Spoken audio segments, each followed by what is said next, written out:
Hadirin hadirat muslimin muslimat yang dimuliakan Allah subhanahu wa ta'ala, sampai masanya tiba, datang malaikat membawa kain kafan min nur, dari cahaya, lalu malaikat menampungnya, keluarlah roh sejuk terasa dari kaki, naik ke atas, naik, berhembuslah dia dari mulut. Wa nafakhtu fihi min ruhi, aku hembuskan, aku tiupkan. Dulu waktu masuknya ke tanah, ke daging itu ditiup, maka keluarnya pun juga keluar. Maka mata memandang, ruh keluar, biji mata memandang, keluar biji mata. Makanya orang yang mati itu matanya terbuka. Makanya yang pertama kita lakukan menengok orang mati adalah memejamkan mata. Allahumma ghafir li abdus samad warfa' darajatuhu ma'al ghabirin, inna lillahi wa inna ilaihi raji'un. Mana istri yang katanya sayang, kaulah bulan, kaulah bintang, setengah nafasku pergi, buah hati belayan jiwa. Ketika roh ada dari jasad, memang betul kata dia sayang, tapi manakala roh keluar dari jasad, dia pun takut menengok mata kita. Dia takut menengok kita, dia takut jam pukul 2 malam, jam 1 tutup balik. Na'udzubillah. Begitulah kalau kematian sudah tiba, sampai pada akhirnya dia tutup, innalillahi wa inna ilaihi raji'un.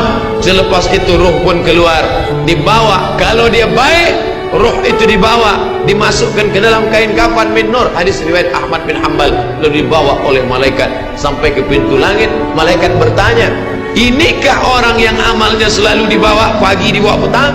Inikah orang yang amalnya selalu dibawa hari Kamis? Inikah amalnya yang selalu dibawa pada bulan nisfu Sya'ban? Ya, inilah orangnya. Kam min masyhurin fil ardi walam yakun ma'rufan fis sama. Bukan hadis. Berapa banyak orang yang namanya masyhur di bumi, tapi malaikat tak mengenal dia. Tapi berapa banyak orang yang tak masyhur di bumi, tapi malaikat mengenal dia. Mengapa? Karena amalnya pagi dan petang dibawa oleh malaikat. Orang ini mana? Belum datang. Orang ini mana? Belum datang. Orang ini mana? Belum datang. Disambut dia, disambut kedatangannya. Masya Allah, tabarakallah. Mudah-mudahan kita termasuk orang yang disambut oleh malaikat karena amal soleh kita. Maka bila saya datang di satu majlis, malam tadi datang di Shah Alam, orang menyambut ramai. Malam ini datang ke Masjid Muaz bin Jabal, ramai. Esok malam di Terengganu datang, tak tahu entah ramai entah tidak. Ramai. Dalam hati, hai Abdul Somad, apakah malaikat akan menyambut engkau nanti juga dalam keadaan ramai? Kalau engkau ikhlas, iya. Tapi kalau tidak ikhlas, na'udzubillah. Nabi Isra Mi'raj berjumpa dengan orang yang sudah lama mati. Bagaimana rasa kalian mati? Apa kata mereka? Seperti kambing yang dikuliti hidup-hidup, seperti tebasan pedang di tempat yang sama beratus kali, seperti kail mata pancing yang masuk ke dalam kulit yang basah, ditarik, disentapkan sehingga terikut dagingnya sampai keluar. Makanya selalu kita berdoa, Allahumma hawwin alaina fi sakaratil maut, taubatan qablal maut, taubat sebelum mati, wa rahmatan indal maut, dapat rahmat ketika mati, wa maghfiratan ba'dal maut, mendapatkan ampunan sebelum mati. Allahumma hawwin alaina fi sakaratil maut. Makanya doa selamat itu baca pelan, baca pelan, renungkan. Ini sekarang banyak orang baca doa selamat cepat-cepat. Maut, maut. Apa maut aja nih? Saya tak pernah menghafaz doa itu pakai kertas, tak pernah. Wa taubatan qablal maut, wa rahmatan indal maut, wa maghfiratan, belum pernah.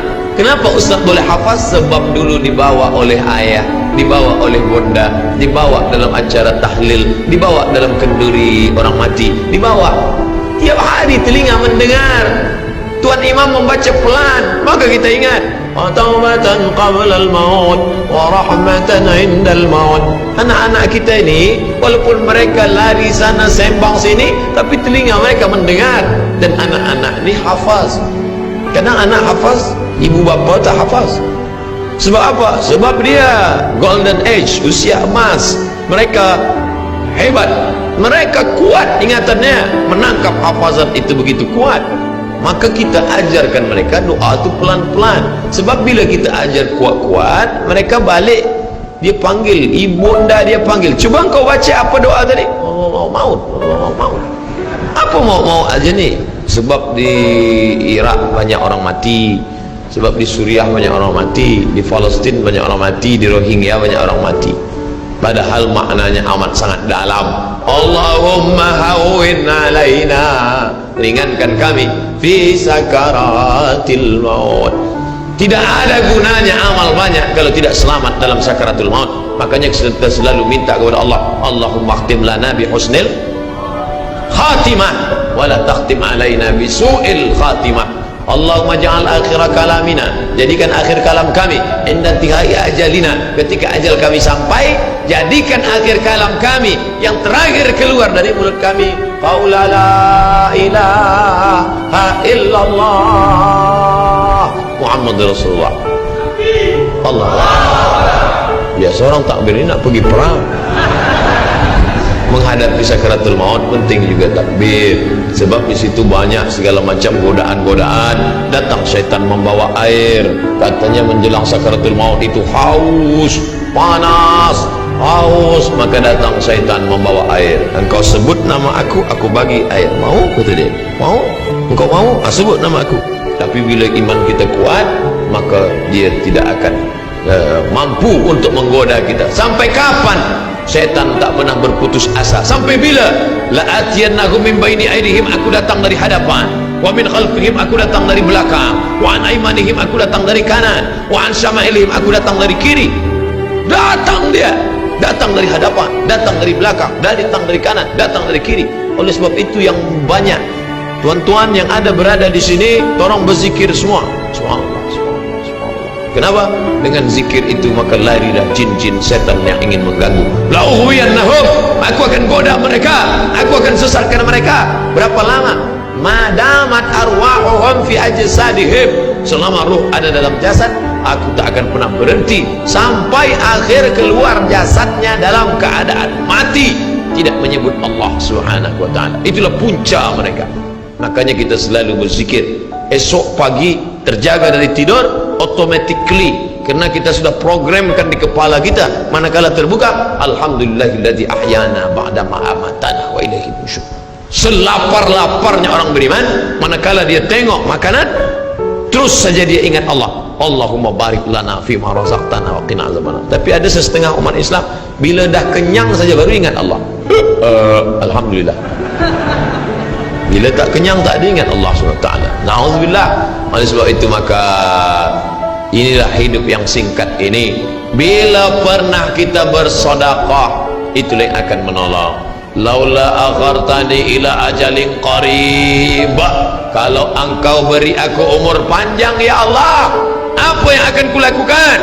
Fa as-sadaqah, aku akan bersedekah, wa akum minas salihin, aku ingin beramal saleh.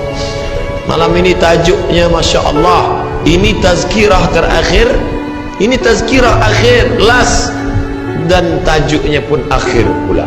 Mudah-mudahan ini tazkirah terakhir, tapi bukan terakhir bagi saya. Andai mati tidak masalah. Allahumma ja'al hayata ziyadatan li fi kulli khair.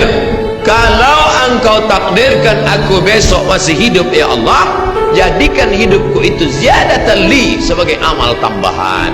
Kalau mati malam ini, Allahumma ja'alil mauta rahatan lana min kulli syarr. Kalau aku mati, maka kematian ini berhenti berbuat dosa. Orang beriman tak pernah sedih. Kalau dia mati, berhenti buat dosa. Kalau bertambah pahala. Andai Abdul Somad esok pagi masih hidup, bertambah pahala. Dia akan tazkirah, dia akan bagi pelajaran. Andai Abdul Somad mati malam ini, alhamdulillah, berhenti melihat dosa. Dosa apa? Masuk airport, dosa. Masuk ke plane, pesawat terbang, dosa. Dosa apa? Dosa mata. Takkan tak kita tengok? Mata terbuka, takkan kita tutup? Maka orang beriman sentiasa menjaga dirinya, tak pernah dia berkeluh kesah, tak pernah dia mencaci maki. Kenapa aku matikan aku ya Allah? Kenapa umurku pendek ya Allah? Ridha kepada Allah. Itu yang selalu kita katakan, raditu billah rabba wa bil islami dina wa bi muhammadin nabiyan wa rasulah. Aku ridha. Ada yang lebih hebat daripada haji mabrur, ada yang lebih hebat daripada jihad fisabilillah, Ada yang lebih hebat daripada zikir dan baca Quran. Apa dia? Ridha biqada'illah, ridha menerima keputusan Allah. Makanya banyak lelaki yang ridha manakala meninggal istrinya, datang orang, apa tuan tak menangis? Aku ridha menerima ini, Ustaz. Memang dah lama aku tunggu-tunggu. Oh, ini bukan ridha, ini memang penyakit. Oleh sebab itu maka makna ridha adalah tak berkeluh kesah. Setelah orang masuk ke dalam surga, mendapatkan kenikmatan surga, Allah bertanya, "Madza turidun?" Hai penghuni surga, apa lagi yang kalian inginkan? Apa kata penghuni surga? Ridhaka. Tapi engkau sudah masuk surga, ada yang belum kami dapat. Apa dia? Ridhamu. Yang mendapatkan ridha Allah hanya orang yang ridha menerima keputusan Allah subhanahu wa ta'ala. Malam yarda biqada'i, sesiapa sahaja yang tak ridha menerima takdirku, walam yasbir bibala'i, yang tak sabar menerima ujianku, wal yatlub rabban siwaya, carilah Tuhan selain aku. Hadis ini dhaif. Tapi untuk targhib wa tarhib, untuk berikan semangat beramal, untuk fadail amal boleh dipakai, kerana ia bukan masalah akidah, bukan masalah halal haram.